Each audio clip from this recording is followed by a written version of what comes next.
Bem, rapaziada, tudo certo com vocês? Rapaziada, estamos aqui para falar de um assunto que muitas pessoas talvez não saibam como é que é feito, o que está por trás, que é uma preparação do cabeçote, né? Eu não lembro de eu ter feito algum vídeo explicando para vocês a diferença do original e do que a gente faz. Então nesse vídeo eu vou explicar para vocês o porquê das coisas e vou explicar também o que está por trás da preparação, o que é feito, cada processo, enfim. Então já mete o dedo no like, se inscreve no canal, isso aí ajuda bastante a gente e vamos meter marcha até o vídeo.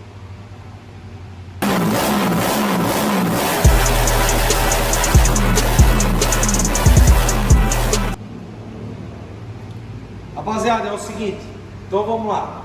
O que é um cabeçote, cara? O que significa um cabeçote? Rapaziada, é uma preparação do cabeçote, né? O que ele vai trazer de resultado? Traz resultado? Sim, não traz, enfim. Vamos lá. Primeira coisa, a gente tem que, para a gente entender o cabeçote, o que ele vai trazer de ganho no motor ou não, a gente tem que conhecer o motor, né? O que o motor, como que eu faço para trazer mais potência no motor, rapaziada? Muitas das vezes as pessoas acham que é só enfiar cilindrada, tá? Mas na verdade não é, tá? O que acontece? O motor, para ele ter mais potência, ele tem que ter o que? Mais volume de ar dentro do cilindro. Ou seja, eu conseguir, quanto mais quantidade de ar eu conseguir botar dentro do cilindro, maior vai ser a quantidade de combustível, consequentemente maior a potência, tá? E o que acontece? Jefferson, então tu tá falando que eu tenho que encher o meu cilindro de ar, ou seja, né, quanto mais ar eu colocar no cilindro, mais potência eu vou ter, então eu vou pegar um cabeçote e vou regaçar. Não, rapaziada, porque tem uma coisa que é muito importante para o motor que se chama velocidade de ar. Não adianta eu ter, por exemplo, um duto de 50 milímetros de diâmetro com uma determinada pressão e ter um duto, por exemplo, com 40 milímetros de diâmetro na mesma pressão. Automaticamente esse duto menor, considerando a mesma pressão, só para ficar simples aqui para vocês, vai ter mais velocidade de ar, que isso é muito importante no motor que tu queres tirar o máximo de potência, tá? Como que a gente trabalha, só um pouquinho, como que a gente trabalha com isso aí, né? Isso aí é a prática, né? Durante anos aí que a gente mexe com isso, a gente vai achando o melhor jeito, né? Diâmetros, medida, através de testes em banca de fluxo e por aí vai, tá? Então o que a gente faz numa preparação de cabeçote? No caso, os nossos cabeçotes aqui, são esses cabeçotes que são de prateleira, né? Prateleira, o que é? Para quem não sabe, é um cabeçote que a gente desenvolveu para vários usos, né? Ou seja, do motor standard até um motor lá 70 mm, ele vai bem em todos os motores, né? Então eu vou pedir para a câmera chegar um pouco mais perto. O que é uma preparação do cabeçote? Primeira coisa, a gente tem que entender a área da garganta. Onde que é a área da garganta? É isso aqui, rapaziada, tá? É isso aqui, é o interno da sede, tá? É essa medida aqui, ó, beleza? Essa medida aqui. O que acontece? Vou pegar isso aqui, vou abrir ao máximo, vai trazer mais resultado? Não, também não é bem assim. Quanto maior a área, menor a velocidade, tá? Aqui sempre vai ser a maior dificuldade de um cabeçote, é essa área da garganta aqui, ó. Por quê? Por exemplo, se tu for um cara, tu vai entrar aqui dentro. Imagina que a válvula vai estar aqui, aberta a 10 milímetros. Aonde que tu vai ter mais dificuldade de passar? É nessa região aqui da sede. Por quê? Porque ali tem uma haste de válvula, tem um guia de válvula e tem uma curva. Então não é aqui. A galera pega e regaça aqui achando que aqui vai trazer bons resultados. Não é assim que funciona, tá? Claro que existem medidas. Não adianta eu botar uma área de garganta de, por exemplo, 40 milímetros se eu boto uma válvula maior e ter um duto totalmente menor, tá? Não é assim que funciona. Mas também não é aqui muito maior do que aqui. Na verdade só vai estragar. É o que acontece, tá? Se tu olhar para os motores antigos, tu vai ver que os dutos eram gigantes. E hoje em dia as fábricas estão cada vez diminuindo mais. Por exemplo, o cabeçote de carburado ele tem uma medida de duto. Injetada tem uma medida menor, o tamanho da válvula é o mesmo, tudo igual, e aqui é menor. Deixa eu te falar, no teste de banca de fluxo, o injetado é mais eficiente do que o carburado. E ele tem um duto menor. Só que, porém, eles mudaram a curva aqui, ó. Eles fizeram uma modificação. A carburada tem uma testa, né? Que isso aí se chama, em inglês tem uma sigla lá, mas é tombamento. Os fluidos vêm fazendo isso aqui, né? Melhorando a mistura, enfim, né? Trazendo um efeito, como é que se fala? Swell, né? Que o Dimple também faz isso, tá? Melhora muito o swell. O swell é uma mistura, né? Enfim, é isso aí, para vocês entenderem, ficar simples, tá? O que acontece? Na injetada não tem essa testa, eles não fizeram isso, que melhorou o fluxo também. É só tu imaginar o seguinte, imagina um cabeçote desse, trabalha com grandes velocidades de ar, dutos aí trabalham, na parte do escape trabalha com velocidades acima, porque o ar está quente, então ele trabalha com mais pressão, né? Tudo que tá, o ar quente ele trabalha com mais pressão. Na parte da admissão já é um ar mais fresco, né? Um ar gelado. Então, isso aqui, vamos botar um exemplo aí, 400 km por hora é a velocidade que o ar trabalha. Então a curva é muito importante. Imagina o seguinte, tu vindo com a moto a 300 por hora fazendo um cotovelo, tu vai passar direto. Se eu faço uma curva mais suave, eu vou conseguir fazer essa curva na mesma velocidade. Então tudo isso aí influencia. Preparação de cabeçote não é regaçar um cabeçote e achar que tá bom, na maioria das vezes estraga, tá? Não traz resultado, porque tu baixa a velocidade, tu não sabe onde tu tá mexendo e por aí vai. E o que acontece? Então o que é feito, né? Nós pegamos o cabeçote original, nós usamos um interno de acordo para aquela preparação, ou seja, a área da garganta de acordo para aquela preparação. A parte do escape, o interno de sede depende muito do cabeçote. A 160 eu trabalho com a medida diferente, como também na 150 injetada eu trabalho com o escape, o interno uma medida diferente do carburado. Por quê? Porque esses dutos são completamente diferentes, tá? Parte de angulação, altura é a mesma coisa, só que porém são mais longos. E o injetado traz dutos que são maiores, eles trazem mais eficiência. Então quando eu vou abrir muito o escape, por exemplo, se eu exagero no interno, eu acabo tendo uma diferença muito grande em relação ao escape e admissão. Eu trabalho com a mesma proporção. Teoricamente, que eu trabalho, se eu tenho, por exemplo, 100 CFM, velocidade X, coeficiente X na admissão, no escapamento eu trabalho com 85% desses números, tá? De 80 a 85, no caso nitrometano 90. Então, é claro que isso é bom sendo medido numa banca de fluxo com o sistema de admissão inteiro, ou seja, TBI ou carburador, e o escapamento inteiro, né? Em moto minha de corrida eu faço isso, né? Em motores que eu faço com as pessoas, enfim, tá? A gente procura sempre usar a injeção junto, porque tudo faz parte, né? Tudo faz parte. O TBI faz parte da eficiência da admissão, como também o escape faz parte da eficiência do duto de escapamento, beleza? Então o que acontece?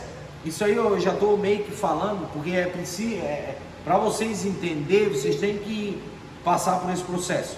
Não é teoria não, eu vivi 10 anos da minha vida fazendo cabeçote, então eu sei o que eu estou falando, tá? Eu tenho as melhores ferramentas para fazer cabeçote do país, eu tenho software que eu desenvolvo cabeçote através disso, enfim, né? Então aqui está falando um cara que mexeu com cabeçote a vida inteira, tá? O que acontece?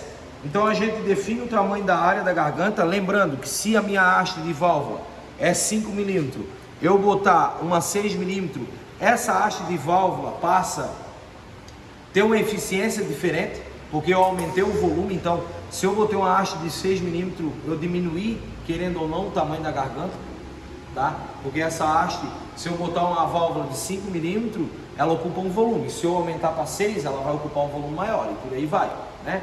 Então é a mesma coisa, está lá na água lá. Eu tenho 1 litro, uma bacia com 1 litro de água, eu vou lá e boto uma peça por exemplo, de 10 centímetros quadrados. Se eu for lá e botar uma peça de 15 centímetros quadrados, essa água vai transbordar, né? Ocupa maior volume. Até aí, entendeu? Entendeu esse caminho? Entendi. Então os caras também têm que entender, né? Pelo amor de Deus. Sim. E aí o que acontece? A gente faz o trabalho, né, do interno da sede, define esse tamanho. Aí depois são várias outras coisas ao redor do guia, como que tu faz, né? Nesse caso que vocês vão ver que aqui tem tipo uma quininha, né, que a gente contorna o guia, que é um negócio que traz uma robustez para o cabeçote. Eu não aconselho tirar totalmente o guia, por quê? Porque isso enfraquece o alojamento, enfim, e também isso aqui tem um porquê, tá? Até causa um pouco de turbulência, mas é bom. Trabalha a curva, o interno da sede, o tamanho do duto aqui também, a gente mexe, modifica. No caso da carburada eu não mexo muita coisa, da injetada eu já abro, né? Pra gente trabalhar com a medida aí um pouco diferente. Aí depois disso aí, existem as outras coisas, feito o duto, beleza, tudo certinho. Aí vem o que? Parte da retífica de sede, que isso é muito importante. Quando a gente fala em retífica de sede com um cabeçote preparado igual o meu, não, eu retifiquei a sede. Não, cara, aqui tá 25% da eficiência do cabeçote, que são os ângulos das sedes. No caso, na admissão, eu vou pedir para a câmera chegar aqui perto. Ó, aqui a gente pode notar que tem um canto, né? Ó, aqui é uma quina viva. Isso aqui, na verdade, ele é um ponto de calor e também é um lugar onde atrapalha o fluxo, principalmente em baixos levantes. Por exemplo, isso aqui, ó. Eu vou abrir a válvula com 2 milímetros, que seria isso. Vocês estão vendo a área aqui? Ó, bem pequenininha, né? Ó, então o ar teria dificuldade em passar por isso aqui, porque batia com essa barreira. Aqui nesse caso, que a gente já faz um ângulo no alumínio, ó, já não tem tanta dificuldade. Por quê? Porque aqui no alumínio tem um ângulo e não tem nada de canto vivo, sem contar ponto de calor que não vai existir. E mesma coisa na sede, né? São esses ângulos aqui. No caso aqui, contando com o alumínio, a gente trabalha com 5 ângulos, né? Ali dentro tem um, aqui é outro, aqui é o assentamento, aqui é o 30 graus e aqui é o 50 que eu uso, tá? Então, por quê? Principalmente abaixo de 10 milímetros de levante é interessante fazer bastante ângulo, porque o ar tem mais dificuldade em passar. Se eu uso levante acima de 10, também é interessante, obviamente, né? Só que não é tão necessário, beleza? Então, isso aí. Depois vem a preparação da câmera, né? A gente dá um acabamento, porque para tirar, não é nem para ficar só bonito esteticamente, tá? E vocês têm um produto aí mais interessante e tal, mas é mais para tirar qualquer tipo de ponto quente. Para quem não sabe, tudo que entra em contato com a combustão, né? Ou seja, que é tanto o topo do pistão, quanto a parede do cilindro, quanto a câmara de combustão, quanto a válvula, se tu deixar cantos vivos, ali são pontos quentes. Pode dar uma pré-ignição, pode quebrar e por aí vai. Então, por isso que a gente faz um polimento aqui, um acabamento. E aí, rapaziada, e aí depois tem a parte do ângulo nas válvulas. Isso também influencia, né? Tem gente que chama de cálice de válvula e por aí vai. Nesse caso aqui é o 45 e tem mais um outro ângulo aqui. Geralmente eu faço mais um aqui também, tá? Mas como vai trabalhar com comando abaixo de 10 aí, eu não faço 3, tá? Faço 2 só, abaixo de 10 aí. Então o que acontece? Isso aqui também é muito importante, tá? É muito importante. Tu já pega uma válvula, por exemplo, tem gente que pega a válvula somente lixa, né? Somente lixa. Aqui, ó, não, essas aqui também estão retificadas. Enfim, somente lixa, né? Deixa uma espécie redonda. Usando em canto vivo, ele é interessante para gerar uma turbulência, tá? Isso é bom. Todos os ângulos aqui, ó, ele facilita o ar, só que ao mesmo tempo ele gera uma certa turbulência aqui. Isso é bom, tá? Outra coisa, como que eu vou saber, Jefferson, se o meu cabeçote é um cabeçote eficiente ou não, tá? Existe uma parada que dá para te observar. Eu até não tenho nenhum, tinha um esse dia aqui, mas um cabeçote que foi usado ali, foi usado, só que porém a sede de admissão soltou então sujou, tá? Por passar pressão para cima.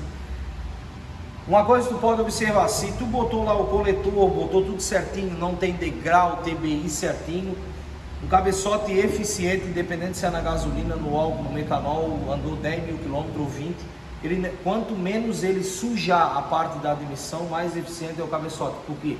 Porque ele trabalha com grandes velocidades. Aonde ficar sujo, qualquer ponto que ficou sujo, no caso esse aqui, ó, esse aqui não vai dar para vocês ter uma comparação, porque essa sede de admissão soltou, tá? Soltou a sede de admissão, então acabou sujando, beleza? Mas ele não pode fazer isso aqui, rapaziada, ó, tá? Ele tem que ser o quê? Um cabeçote limpo. Mas lembrando, o que isso significa? Significa que ele está trabalhando com velocidade boa, e aonde sujou é porque não está tendo velocidade. Imagina o seguinte, para vocês terem uma ideia. Imagina um carro cheio de lama, eu vou lá e jogo só a água, né, a torneira ali, sem pressão. Aquela lama, aquela areia vai correr, só que por aí vai ficar manchado. Diferente de eu pegar um lava-jato, que tem pressão, ou seja, se tem pressão tem velocidade. Não é verdade? Então aí, para quem não tem banca de fluxo, poder monitorar isso aí. E tu vai ver que quanto os dutinhos menor, tem um monte, tem gente que fala, Jefferson, e o acabamento, a rugosidade? Cara, pode fazer um negócio escroto, todo mal acabado. Se tiver as medidas boa, não vai sujar a admissão. Se não tiver medida grande, se tiver trabalhando com grande velocidade, e é isso aí. Rapaziada, espero que vocês tenham entendido. Isso é só um pouco para vocês entender mais ou menos o que é. Aí quando a gente fala em retífico de sede, é essa máquina que a gente usa, que é uma máquina de extrema precisão, extrema mesmo, tanto que eu não faço assentamento, tá? Outra coisa, assentamento, se for para fazer, é fazer dessa forma aqui, rapaziada. Isso eu já falo há 10 anos, tem gente até que tirou sarro de mim, né? Mas bota a pasta e faz esse movimento aqui, ó, não girando. Por quê? Girando, rapaziada, aquilo que todo material tem dilatação, o aço dilata, o alumínio dilata. Então aquilo que quando eu fiz o assentamento ele se transformou nisso aqui e vedou. Quando esquenta vai fazer isso aqui. Aquilo que vedava quando estava frio, quando esquentou ficou assim. Sem contar que eu vou acabar com a sede, acabar com a válvula, acabar com tudo. Então o assentamento faz batendo. Nos meus cabeçotes a gente só retifica a válvula, retifica a sede e funciona e deu, tá? Não tem problema. Ah, Jasmine, eu botei gasolina e ficou vazando. Cara, anda, funciona. A hora que funcionar, como toda peça retificada, as duas partes, no caso a válvula e a sede, tá tudo certo. A hora que funcionar, tudo vai se encaixar pro lugar, tá? E depois não vai vazar mais, porque a gente testa o vacômetro, né? Então pode fazer isso, não tem erro, tá? Nos meus, né? Agora se tu pegar uma sede toda torta, um negócio tudo feito a facão e estiver vazando, aí ele faz assentamento. Na verdade o assentamento é uma gambiarra, fechou? É isso aí. Perdoa eu se eu estou te ofendendo, mas e se for fazer, faz. Ah, mas a Honda pede para fazer assentamento. Eu vou pegar todas as válvulas Honda que eu tenho um dia, se algum aí cara duvidar, e eu vou botar nessa máquina aqui, ó. Todas elas vão estar tortas. O que acontece? Rapaziada, a válvula Honda é válvula de precisão, não é válvula de produção, custo-benefício baixo. Estamos falando de CG. Agora pega a válvula de moto grande, BMW S1000 e bota ali para ver se tem alguma torta. Não tem, porque eu mexo com essas válvulas também. Eu uso em CG. Aí tu pega uma válvula Honda, é tudo torto. Essa máquina aqui, a precisão dela é de 2 milésimos, tá? Eu boto um relógio centesimal ali, ó, ela nem mexe. Entendeu? Então o que acontece?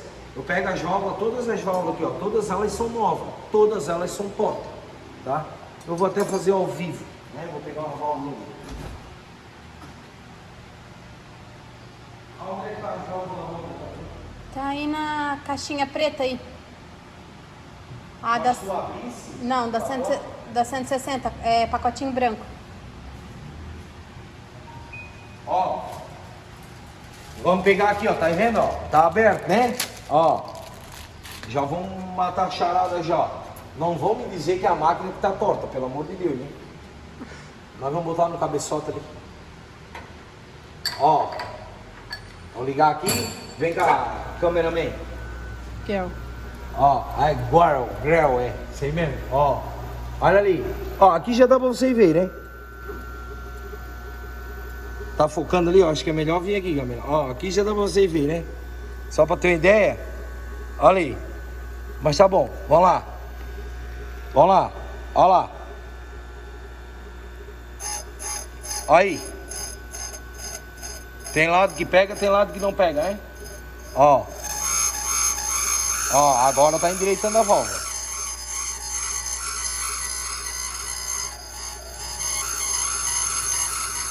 Ó.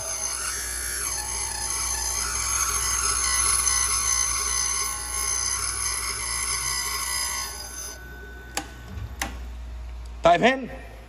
E se eu pegar todas elas que eu tenho ali no pacote, válvula Honda nova que eu comprei, todas elas vão estar prontas. Beleza? Aí o que acontece? Acontece aqui, ó. Eu pego, venho aqui, opa, aqui, ó. Bota aqui, ó. Ó. Ó. Ó lá. Ó lá. Tá vendo? Ó. Gretinha. Ó. Fragou não? Em alguns casos pode aparecer uma frestinha bem pequenininha, mas pode funcionar, que não tem problema, vai tudo pro lugar a hora que ligar, beleza? E se for fazer um assentamento, se eu dizer, não, Jefferson, eu vou fazer um assentamento que eu joguei gasolina aqui, tá vazando. Aí tu faz o assentamento batendo, tá? Para não estragar tudo, acabar com tudo. O assentamento batendo, ele é menos ruim, mas eu também não gosto de fazer. Beleza? Isso aí são particularidade minha. A Honda indica sim fazer assentamento e tal, por quê? Porque vem tudo torto, aí é obrigado, né? Não é todo mecânico que tem máquina como essas aqui. Então aí é obrigado a fazer. Beleza? Rapaziada, então é isso aí. Espero que vocês gostaram. Comenta aí embaixo aí o que achou. Se tá bonito, tá bacana. E é isso aí com batatinha frita. Valeu!